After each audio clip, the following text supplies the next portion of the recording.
at the end of days. The first sign shall appear in the heavens. Justice shall fall upon the world of men. The armies of light and shadow will clash across the fields of eternity.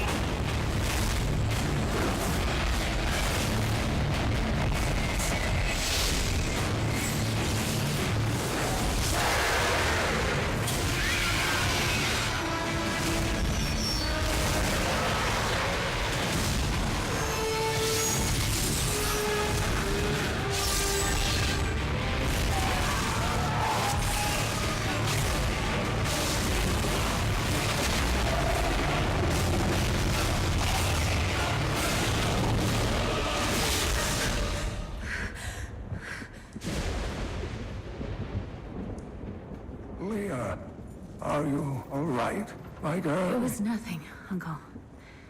Just a bad dream. We should be getting you home. But there's still work to be done. Hey guys, was bringing you my Diablo 3 review, but before we get to that quick update, I'm going to try to keep this video relatively short in the 8 to 9 minute range. And as far as the retro reviews go, I'm going to get the third one like a little bit after New Year's. That's going to be the project, like after I get this review done. I have a couple like PS4 titles to review, so that's all stuff to get figured out. But after I do my last retro review, I'm going to just kind of stop making retro reviews unless it's for a certain game, because they hold me back on as far as trying to find newer games to review and get to that come out within the year. That really like holds me back on what I can and can't review if I go for those retro reviews. So ultimately I can't. If it was my job to do this, yeah, but it's not, so oh well. Now, moving on to Diablo 3. Diablo 3, I have had a significant amount of fun with this game, and because I have no time to do this review, it's going to be real to the point and brief, and I'm not going to joke around too much.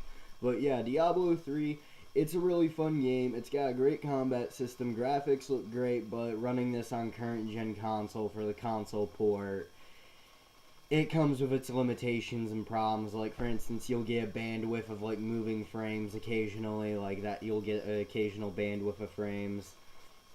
There's also other problems, like every once in a while the graphics like blur and you'll get the occasional like hookup of frames where it like skips up a bit and it just doesn't run good for like a good 15 seconds, then it fixes right up. And then combat, like I said, it's good, solid, and each attack that you have is connected to a different button that you can do. And while this is a lot different than the PC, it makes for a much more like intuitive combat system. And the radial menu design, though different than the PC, was probably the smart choice for the console version, because it allows you to access your stuff a bit better in case if you get like the occasional like menu glitch where it just like skips around on the menu except all over the place except for the one that you want. That can get annoying. The sound design, it's really good, though it's largely forgettable. Like, it fits well, but you're not gonna like remember the tones and beats to it. You're just not. It's not like that memorable of a soundtrack, but it goes together. The character design, it could use some work. Like, overall character design's kind of sad how you just pick male or female, what class, and your name. I would rather that you had like a full customization, because the character you play as in Diablo may as well be a blank person with like set lines of dialogue, depending on which gender you pick and what class you are. That's literally how the character system's set up, so you may as well have just had full customizable characters.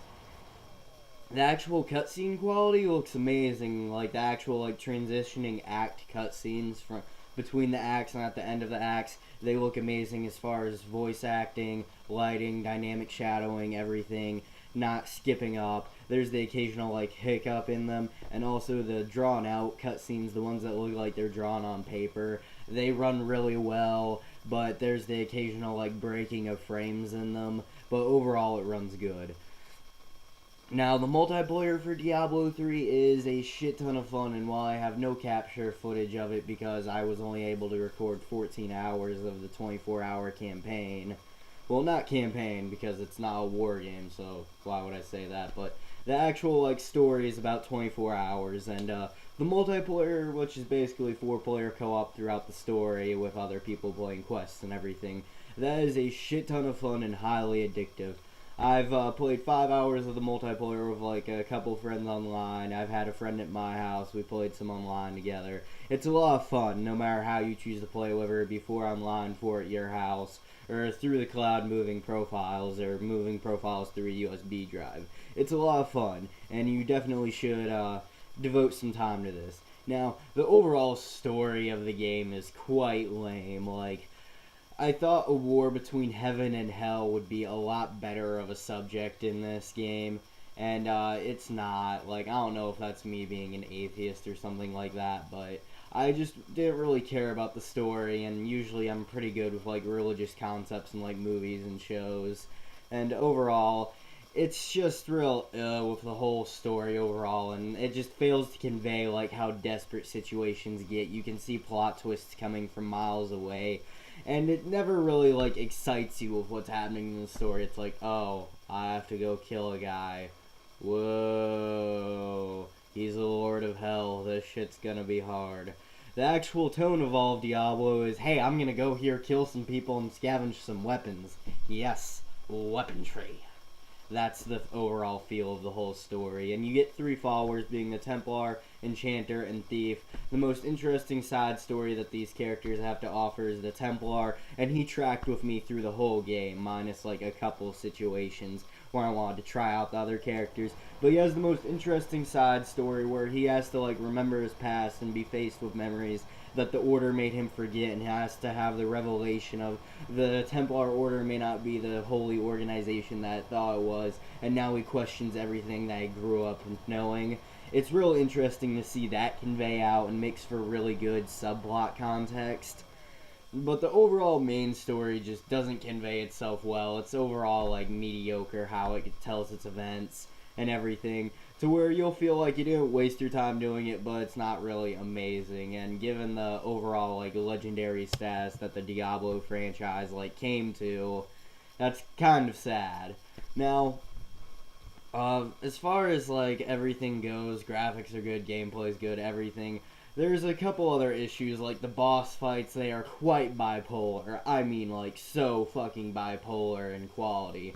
Half of the boss fights are great. You will be trying your ass off trying to kill them. It will take multiple attempts. They are a challenge, like a boss fight should be. Other times you can kind of just like sit in the corner and like spam different attacks and everything and just kind of like noob your way through the boss fight essentially. And you can also sidestep a whole bunch of enemies to get to the boss fight. I found myself doing that in like the last 2 chapters a lot because I didn't feel like spending like hours upon hours just shifting through the giant hordes. But overall the boss fights are just terribly bipolar in quality, and I find it quite funny how the actual like main boss fights are not really all that hard. Like the actual main boss fights, like the Lords of Hell, Diablo, Magna, Belial, Asmodan, the Skeleton King, the actual like main boss fights of the game really aren't that much of a challenge, which I find it kind of weird that the actual important enemies aren't hard, but all the mini bosses to get to them have fair difficulty and actually bring a challenge. The best example is when I had to fight the Butcher in this cave down here. He took me like 20 attempts to beat. He was a really fucking hard boss fight, given the environment and everything. Then when I actually fight Magna in the next act, it was just like, wow, this bitch is so fucking easy to kill. Now overall, Diablo does what it wants to do right. Mostly, its loot aspect is the most addicting thing in the game. Like, you will constantly be wanting to pick up loot, gain the... Fuck me and stuttering. It seems like every goddamn review I have a shit ton of stuttering. God fucking damn it. Anyway, you will want to pick up all these weapons and everything and make your person the best that they can absolutely be. You will go from an inexperienced mage, barbarian, demon hunter, swordsman, and I don't remember all the class names, but you will go from like a basic class person to like the most badass like mercenary, like mage, archmage, or anything like that. It's really cool to see that transformation, and after you beat the game, you essentially do a new game plus feature, and there's 6 difficulties, and they all scale really well, and the game like actually gets harder and harder as you go, and the difficulties are great. Now the game does everything that it wants to do right, mostly. There's the hiccups with like graphics, so, like there's the destructible environment that breaks apart and you kind of just like phase through it instead of like pushing it out of your way or like climbing over it. I found that kind of weird and like cheap. But overall, this game is great, and I would recommend picking it up. And it's kind of sad that it came near the end of this generation of gaming. Now that the PS4 and everything's out, so I may as well call it the previous gen. But it's kind of funny how it came near the end, and Blizzard like, this is our great return to consoles. But overall, this game is well worth your investment, and I actually think that most gamers should pick this up as a good like change of pace from like Call of Duty, Battlefield, plus 14 experience and multiplayer. Yeah, I think that this is a good change up from that. And now the final verdict of Diablo, because it does what it wants to do right for the most part. And I wish more games had the execution level of Diablo, because I have played some quite shitty games. Oh god, this is reminding me of mine, Jack. Oh dear. Yeah, but I've played much worse games than Diablo. Matter of fact, Diablo is an amazing game, which is why it gets the verdict of a 9 out of 10. Now, that's my opinion of this game. You're welcome to agree or disagree with me. I really don't fucking care. It's my opinion. That's what reviews are. And if you don't like it, you can go to some other channel and unsubscribe for all I care.